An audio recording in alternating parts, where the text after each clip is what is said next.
Virtually every religion has a sacred year. We live in time and we use time to express our religious beliefs. Today I have with me Dr. Musharraf Hussain, who has written extensively on the Islamic Year, and in this video he's going to give us an overview. Musharraf, you're very welcome to the university. The Islamic Year. Can you give us an overview of how it's structured and its most important dates? The Islamic year is a lunar year. That is, it's based on the sighting of the moon, and therefore it's 29.5 days, which makes the year 10 days shorter than the Gregorian year. And it also moves around throughout the Gregorian year. But let me say one thing about what Islam really does is it expects its followers to be always in touch with God and to be always giving thanks and always praising and glorifying the Lord. However, there are specific dates in the calendar where this thanksgiving, this spiritual reflection, and there has to be a special attention paid. And these are these notable dates that I'd like to talk about. So all time is important and sacred for praising God, but that's the ordinary time, and then there's stressed moments when we focus in a particular way. That's right, yes. The Qur'an reminds the Muslims about the favors of God, and it's in one place it says that, remember when God saved Moses and his people from the Pharaoh. And then it goes on to say that وَذَكِّرْهُمْ بِأَيَّامِ اللَّهِ. Therefore, always remember the days of God, meaning that those days on which God did an extraordinary favor to humanity, those days are to be regarded as the very special days, and those are the ones I want to talk about in the Muslim calendar. Okay, well, where would you like to start? Well, we'll start with the first month of the Islamic calendar, which is Muharram. And Muharram has two significant dates. One is the fact that it is the first month of the Islamic calendar, which is known as the Hijrah. Hijrah is the migration of the Prophet from Mecca to Medina, and this was a very significant moment in the life of the Prophet. In fact, in Islam, so much so that the second Caliph Umar decided that the Muslim calendar has to actually begin on that date when the Prophet made the migration from Mecca to Medina. And so the Hijrah is a very significant moment in the Islamic calendar. So that's the first of Muharram. And then in this month there is another very important date, which is the 10th of Muharram, known as the Ashura. And this is significant for several reasons, but one of the most important reasons is the fact that on this day the Prophet's grandson, Imam Hussain, was martyred in the year 61 after the Hijrah. And we use this word after Hijrah, just like, after Christ, AD. We use the after Hijrah. So in the year 61 after Hijrah, the Prophet's grandson was martyred in Karbala, which is now in Iraq, near Baghdad, and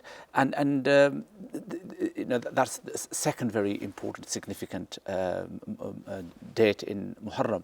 Now, what happens on the 10th is Muslims are expected to fast on that day.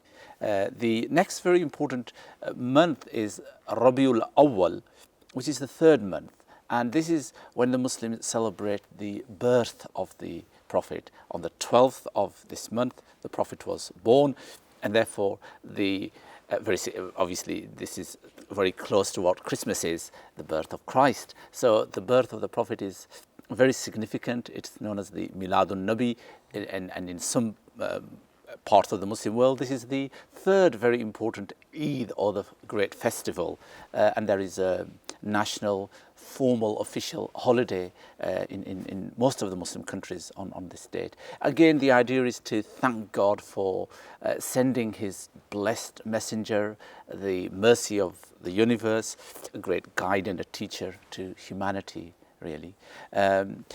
After this is the 15th of Sha'ban.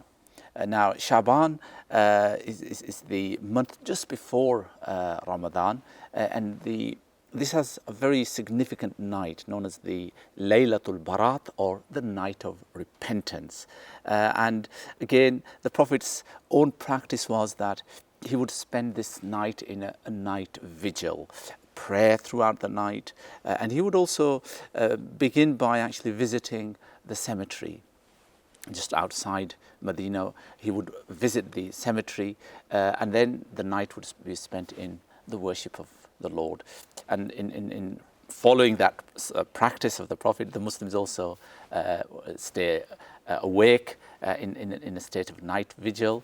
It also has a significance in the sense that this night is regarded as also like a budget night. We believe that here is when God actually decides what is to happen to us for the next part of the year. So it's quite significant that in Islamic theology there is this idea that all your sustenance, what you are to be provided, if you are to die, all this is handed over to the right agencies that are to deal with that on that night as well. So it's significant that you plead and ask God to make it a good and prosperous for you. Then there is the Ascension of the Prophet in the month of Rajab, on the 27th of Rajab. On that night, the Prophet had this great ascension. The ascension is the Prophet's traveling from Mecca to Jerusalem, the Dome of the Rock, and from there the vertical leg of the journey to heaven and beyond, where the Prophet met God. This is one of the great miracles. It's very similar again to Christ's ascension, and we Muslims believe that all the prophets have had an ascension of one kind or another, where God shows them His wonderful signs, His universe, the vastness of it, and really reveals to them the greatness of His sovereignty and power and might. Really is revealed to them. Okay, look, this is the Lord for who you are working. He's your master, and it builds their confidence. So we believe that the Prophet saw with his own eyes hell and heaven. He actually was taken into the presence of the Lord. He had this one-to-one audience with God. That is the night of Ascension, a very important belief of the Muslims as well. And that is, I think, one of the reasons why Muslims celebrate the Mi'raj, is because it's a very important belief, and so that Muslims don't forget this important belief. They are reminded to celebrate this night. Then, of course, is the very important month of Ramadan. Ramadan is the month in which Muslims fast from dawn till dusk throughout the month for 29 or 30 days. And then during this month, there are several very important incidences. For example, the first battle between the Muslims and the disbelievers of Mecca took place. This was a very significant milestone in the history of Islam. It marked the power which the Prophet had and the Muslims had now, and it was a beginning of a sort of a victorious beginning of the Muslim history. And then there is the 27th of Ramadan, which is known as the Night of Power, the night in which the Qur'an was first revealed. And there are many other dates of very importance, great significance throughout this month, and Muslims celebrate those. And then this is followed by the great Eid, the Eid al-Fitr. This is the festival that marks the end of Ramadan, and on the 1st of Shawwal. And then the next very significant festival is the Eid al-Adha in the month of Zulhijjah, the 12th and the final month of the Islamic calendar. Now, again, there are the Hajj, the pilgrimage, is done between the 8th and the 13th of Zulhijjah, 5 days of Hajj. And then the other very significant day in it is the 9th of Zulhijjah, which is known as the Arafah.